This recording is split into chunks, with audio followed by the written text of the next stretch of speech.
අයිබෝන් අයියේ මෙන්න මෙහෙමයි මේක වෙන්නේ.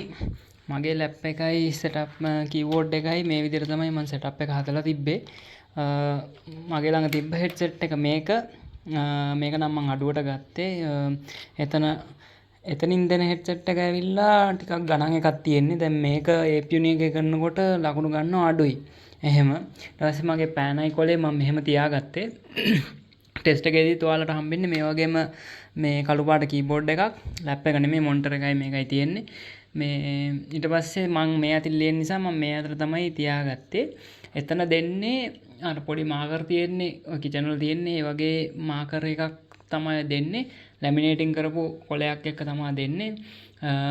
එතකොට අර ඒක පොඩ්ඩක් ලෙස්සනවා වගේ තියෙනවා. දැන් මම නම් ප්‍රැක්ටිස් කරේ මේ වගේ කොලවල ලියලා හැමදේම ලිව්වේ මේ කොලවල තමයි. A4 ටිකක් ගෙනල්ලා එකින් එක ඉවර වෙන දෙපැත්ත මාරු කර කර ලිව්වා. එහෙම ওই විදිහට තමයි මම ප්‍රැක්ටිස් කරේ. මට ඔය කියන්න ඕනේ ඔයාලා ගන්නකොට හොඳ හෙඩ්සෙට් එකක් ගන්න. කීබෝඩ් එක නම් අවුලක් නැහැ. $20ක එකක් ගන්න ප්‍රශ්නයක් නැහැ කිසිම. ලැප් එකේ APUNI එක දාගන්න තියෙන්නේ. මම විස්තර කියන්නම් ඉස්සරහට. මමයි මෙහෙමයි එක්සෑම් එක කරන්න පටන් ගත්තාම කියන්නේ එක වීඩියෝස් බලලි වෙලා ඊට පස්සේ සමහර වීඩියෝස් වල තියෙන එක්සෑම් එක වෙනස් වෙලා මෙහෙමයි කියලා බය වෙන්න අරකයි. මොකද මේ ටෙම්ප්ලේට් එක වැඩ නැහැ මේ ටෙම්ප්ලේට් එක වැඩ නැහැ කියලා කියනවා. මාත් ඔහොම බය වුණා ඇත්තටම. ඒ වුණාට ගිහිල්ලා ප්‍රැක්ටිස් කර කර ඉඳපු ටෙම්ප්ලේට් එකකින්ම ගිහිල්ලා ලියන්න තියෙන්නේ. එතකොට විභාගේ පටන් ගත්ත ගමන් සමහර අය නම් කරලා ඇති. තියෙන ඔයාලගේ පර්සනල් ඉන්ට්‍රොඩක්ෂන් එක. පර්සනල් ඉන්ට්‍රොඩක්ෂන් එකේදී ලොකු දෙයක් කරන්න නැහැ. ඒකෙන් ලකුණු වෙන්නේ නැහැ. ඔයාලට කැමති නම් ස්කිප් කරලා යන්න පුළුවන්. එහෙම නැත්නම් ඔයාලට පර්සනල් ඉන්ට්‍රොඩක්ෂන් එක මෙන්න මේ විදිහට කියන්න පුළුවන්. දැන් මගේ විදිහට කියනවා නම් my name is Kavinda Heshan. I'm 31 years old. I'm originally from Sri Lanka. I'm currently living in Sydney, Australia. Currently I'm working as a chef in this hotel, whatever hotel you guys working, in town in Sydney, Australia. I'm taking this PT examination as a requirement of Home Affairs to apply my PR. I would like to watch movies and swimming when I have free time. Thank you. එතකොට මේක ඔයාලට වේගෙන් කටපාඩම් කරගෙන යන්න පුළුවන්. සාමාන්‍යයෙන් ඔයාලා ප්‍රැක්ටිස් කරනකොට APUNI එකත් එක්කම ප්‍රැක්ටිස් කරන්න. ඒකේ ඉස්සරහින්ම තියෙන්නේ ඕක. මොකද ඕක නිකන් මන්තරය වගේම කිය යන්න තියෙන්නේ. මම ප්‍රැක්ටිස් කරනකොට මම එක්සෑම් අර ඒකේ තියෙනවා මොක් ටෙස්ට් ඔක්කොම ඉවර කළා ආයෙ පාරක් කළා තමයි ගියේ. APUNI එකේ ප්‍රශ්න එනවා ගොඩක්. ඊට පස්සේ ඔයාලට තියෙන්නේ describe image එක. කියන්නේ මොකක් කර ෆොටෝ එකක් දීලා ඒකෙන් ඔයාලට කරන්න තියෙන විස්තරයක් කරන්න තියෙන්නේ. ඒකට මම කිව්වේ මෙන්න මෙහෙමයි. මේ ටික මම ඔක්කොම ඔයාලට WhatsApp එකේ මම දාන්නම්. describe image එකට මම මෙව කරේ there is a picture in front of me. I have got 40 seconds to talk about this picture. Let me have a closer look at this picture. While having closer look at this picture, there are several things emerging in this picture. From this picture I can see teacup. From this picture I can see there is a chart. From this picture I can see lowest element and the highest element. එහෙම කියලා දැන් වගුවක් නම් හැමදෙස්සෙම lowest element and the highest element කියලා ඉවර කරන්න පුළුවන්. Also I can see කියලා කියන්න පුළුවන්. first එක පටන් ගන්න I can see. ඊට පස්සේ I can also see, I can see also කියලා කියාගෙන යන්න. දැන් ඔයාලට පේන්නේ මොකද්ද? රතු පානක්ද? පේන්නේ රතු පානක් නම් I can see red pan in the picture. I can see a fan on the picture. එහෙම කියලා කියාගෙන යන්න පුළුවන්. ඕකේ තියෙන්නේ අර පික්චර් එක ඇතුලේ තියෙන දේවල් එයාලා හරියටම බලනවා. ඔයාලට විස්තර කරලා කියන්න පුළුවන්ද කියලා. දැන් අලුතෙන් ආපු විදියට මේක පොඩ්ඩක් වෙනස් වෙලාලු. describe image එක ඒක අර human කෙනෙකුත් check කරනවලු. ඉතින් අර ඔයාලා එකක්ම කටපාඩමින් කියනට වඩා අර ෆොටෝ එකේ පේන්න තියෙන දේවල් I can see a boy and guy standing over there. They are loving couple. එහෙම කියලා කියන්නත් පුළුවන් ඔයාලට. කිසි ප්‍රශ්නයක් නැහැ. ඊට පස්සේ ඔයාලට කියන්නේ repeat sentences. repeat sentence වලට කලින් මුලින්ම තියෙනවා මට ඒක පොඩ්ඩක් වැරදුනා read aloud තියෙනවා. මේක read aloud එකේදී හොඳට ස්කෝර් කරන්න පුළුවන් එකක්. රීඩින් එකට වැඩි කලබල වෙන්න එපා. සාමාන්‍ය විදියට ප්‍රැක්ටිස් කරලා කියාගෙන යන්න සාමාන්‍ය වේගෙන්. මම ඉස්සෙල්ලත් කිව්වා වගේ මගේ අර හෙඩ්සෙට් එකට ලකුණු ගත්තේ නැහැ රීඩ් ලවුඩ් එකේදී. සාමාන්‍යයෙන් ඔයාලා කතා කරන විදියට නිකන් කියවගෙන යන්න. දැන් මෙහෙම මගේ ඉස්සරහ මට තියෙනවා නම් speaking is the most important because most of the mark speaking contributes to the reading and listening කියලා ඔයාලගේ දිව පටලවා ගන්න නැතුව කියාගෙන යන්න තියෙන්නේ. ඒ කියන්නේ වචනේ අමාරු නම් තනින් තන නවතින්න එපා. දැන් අපි තුමු because කියන වචනේ ඔයාලට කියව ගන්න බෑ. important big ගගා එහෙම පටලවන්න එපා. because කියලා ඒක ස්කිප් කරන්න. එතකොට ඒක ගන්න ඊළඟ වචනෙට පුළුවන් තරම් දැන් ඔයාලට පොඩි කාලයක් හම්බ වෙනවා ඒක කියව ගන්න. හරිද? ඒ කාලය ඇතුළතදී ඒක කියවගෙන බලන්න ඔයාලට අතරින්න පුළුවන් වචන මොනවද කියලා වචන ටික මතක තියාගෙන හිමීට කියවගෙන යන්න තියෙන්නේ. ඕක මහ ලොකු දෙයක් නෑ. ඊට පස්සේ තියෙන repeat sentence read loud එකට පස්සේ හරිද? මම මේ ඔක්කොම දාන්නම් පිළිවෙලකට WhatsApp එකේ. repeat sentence වලදී කරන්න තියෙන්නේ එයාලා දෙයක් කියනවා ඒකම එයාලා බලන්න ඔයාලගේ pronunciation කියන්නේ ඔයාලා හරියට repeat කරනවද කියලා. පොඩි වචනයක් කියන්නේ doctor gave some medicine in the hospital කියලා. ඒ වගේ ඒක මතක තියාගෙන ඔයාලට දෙන්නේ ඒක කියාගෙන යන්න. ඒක අර දිව පටලවා ගන්න නැතුව කියන එක තමයි ලොකුම දේ වෙන්නේ. ඊට පස්සේ තියෙන්නේ retail lecture. retail lecture එකේදී මෙහෙමයි අයියේ. ඔයාලා අර දැන් ඔයාලා ප්‍රැක්ටිස් කරන කොලේ දැන් මම අර එහා පැත්තෙන් පෙන්නුවේ. ඒ කොලේ දැන් මම නෝට් එක ගත්තේ මෙන්න මේ විදිහට. ඒ කියන්නේ පළවෙනියට ටොපික් එක ලියාගත්තා. ටොපික් එක ලියාගෙන ඊට පස්සේ ඔයාලට හවු වෙන වචන තුනක් මොකක් හරි ඊට පස්සේ see how they are unique to the human මේ තියෙන්නේ. ඊට පස්සේ වගේ පොඩි දෙයක් තමයි ලියාගන්න තියෙන්නේ. පළවෙනි ටොපික් එක ලියාගත්තා. ඊට පස්සේ මම පෙන්නන්නම් මෙන්න මේක තමයි මම දැම්මේ retail lecture එකේ. the lecture was mainly about ඔයාලා පළවෙනිට උඩින් ලියාගත්ත ටොපික් එක දැම්මා and also about keyword 1 and 2 keyword ටික ඔයාලා වෙනම කොලයක ලියා ගන්න ඕනේ. හරිද? දැන් මෙහෙමයි මම ප්‍රැක්ටිස් කරපු විදිය වෙනස්. දැන් මම කියලා දුන්නට අන්තිමට විභාගයට ගිහින් ලියන්නේ ඔයාලා. හරිද? මේක දැන් මේ වීඩියෝ එක හැදුණෙත් ගොඩක්ම ඔයාලා නිසාම. ඉතින් මට උතන්ට ඇවිල්ලා ඔයාලගේ මේ කීවර්ඩ් ටික ලියලා දෙන්න බෑ නේද? ඒක ඔයාලා කීවර්ඩ් ටික සිංහලෙන් හරි ලියා ගන්න ප්‍රශ්නයක් නැහැ. එතකොට ඉංග්‍රීසියෙන් ටයිප් කරගෙන යන්න තියෙන්නේ. හරිද? කවුරුත් බලන්නේ නැහැ ඔයා සිංහලෙන්ද ලිව්වේ ඉංග්‍රීසියෙන්ද ලිව්වේ කියලා.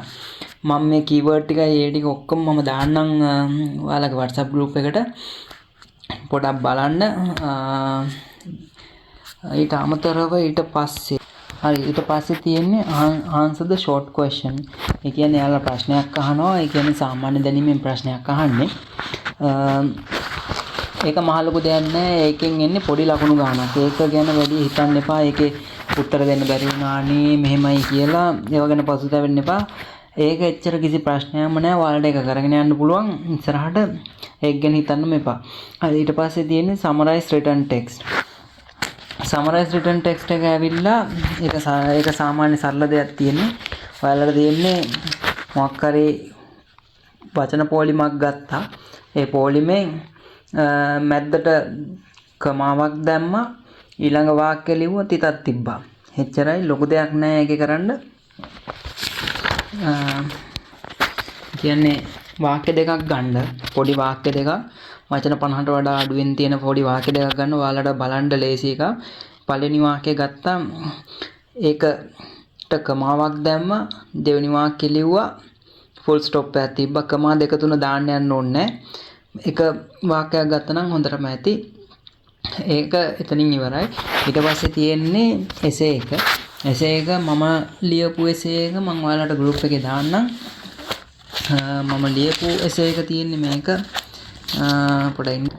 මම ලියපු එසේ එක ඇවිල්ලා මේක. ඕනනම් ස්ක්‍රීන්ෂොට් එකක් ගහගන්න. ඕකේ ටොපික් තියෙන තැන් වලට ටොපික් එක දාගෙන යන්න විතරයි තියෙන්නේ. කිසි ප්‍රශ්නයක් නැහැ. මේක තාමත් වැඩ. මට විභාගයට 64ක් තිබ්බා. ඔය එක තමයි මේවා කරේ එහෙනම ලේසි. Nowadays importance of topic is one of the serious issues that has been discussed all over the world. There is a widespread belief among people that issue popular subject of the debate. In this essay I shall discuss how different issues lead to the different outcomes.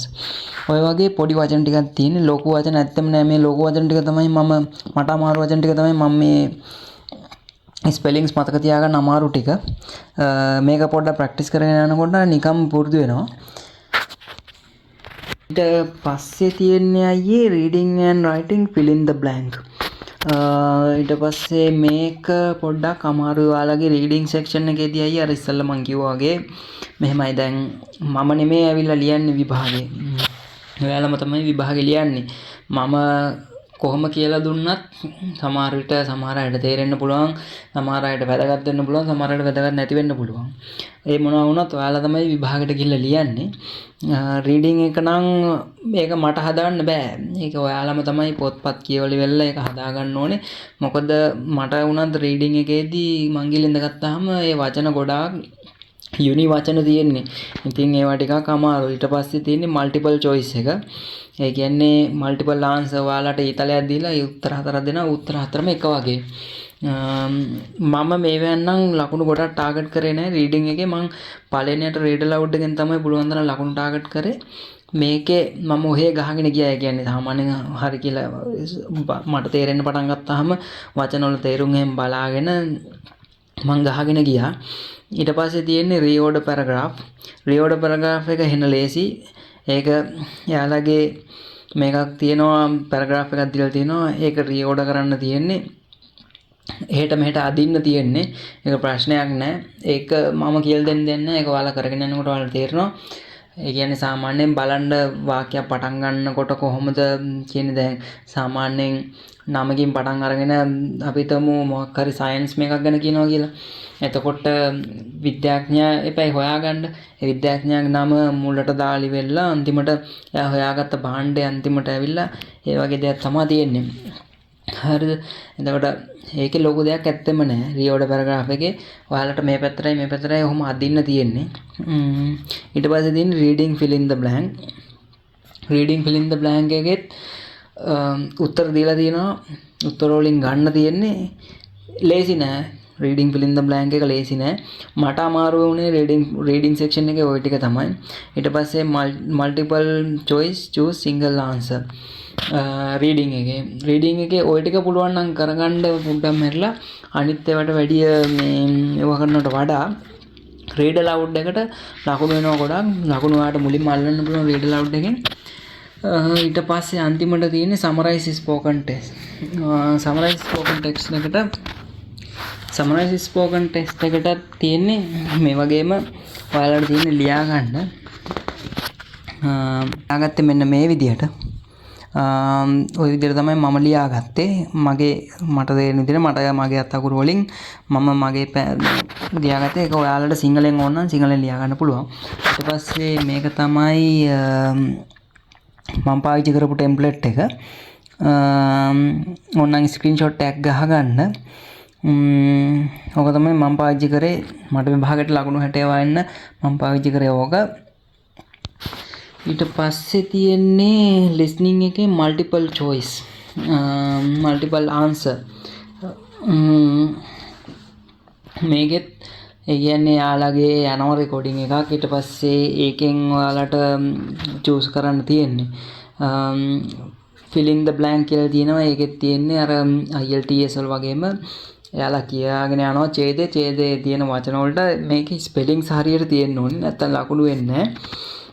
ඊට පස්සේ highlight correct summary එකේ තියෙන්නේ ඡේදය කියාගෙන යනවා. එයාලා වචනයක් දෙයක් වරද්දනවා. ඒක ඔයාලා හරියට mouse එක මේ වචනෙත් එක්කම ඇදගෙන යන්න ඔයාලට තේරෙනවා වචන වැරදි කියලා. ඒක highlight කරන්න තියෙන්නේ. ඒක කිසි ප්‍රශ්නයක් නැහැ. ලේසියෙන් කරගන්න පුළුවන්. ඊට පස්සේ select missing word. ඒකත් අර highlight කරනවා වගේ මේ listening මේවා එච්චර ලොකු දේවල් නෙමෙයි. ඔයාලට විභාගය කරගෙන යනකොට මේවල ටෙම්ප්ලේට් ඇත්තෙත් නැහැ. මම කරපු විදිහට තමයි මම කියන්නේ. ඊට පස්සේ අන්තිමට දෙනවා write from dictation. ඒකෙන් ඔයාලට ලකුණු ගොඩක් ගන්න පුළුවන්. right from dictation එක මම කරේ මේ විදිහට. ඒ කියන්නේ සාමාන්‍යයෙන් පළවෙනි වචනේ තමයි මම ලියාගෙන ගියේ. එතකොට මට මතකයි මෙතන මොකද්ද තිබ්බේ කියන එක මෙතන තිබ්බ වචන ටික මට මතකයි. හැබැයි මේවා ස්පෙලිංස් හරියටම ලියන්න ඕනේ. එහෙම දැන් මට ඇහුනොත් S සද්දයක් එක්ක ඒ කියන්නේ plural වගේ සද්දයක් ඇහුනොත් එහෙනම් මම කරන්නේ පොඩි S එකක් මෙතනින් දා ගන්නවා. එහෙම ඒ ටික ලියාගෙන යනවා පිළිවෙලකට. ඔහොම තමයි මම write from dictation එක කරේ. ආයිත් කියන්නම් දැන් මම නෙමෙයි ඇවිල්ලා විභාගෙ ලියන්නේ. ඒක ඔයාලම තමයි ප්‍රැක්ටිස් කරලා ලියන්න ඕනේ. ඊට එහා ඔය කාටරි අමාරු මොනවා හරි තියෙනවා නම් මට පොඩ්ඩක් ඇවිල්ලා කියලා දෙන්න පුළුවන්. ඕක තමයි දැන් මට කියා ගන්න ඕනේ. බලමු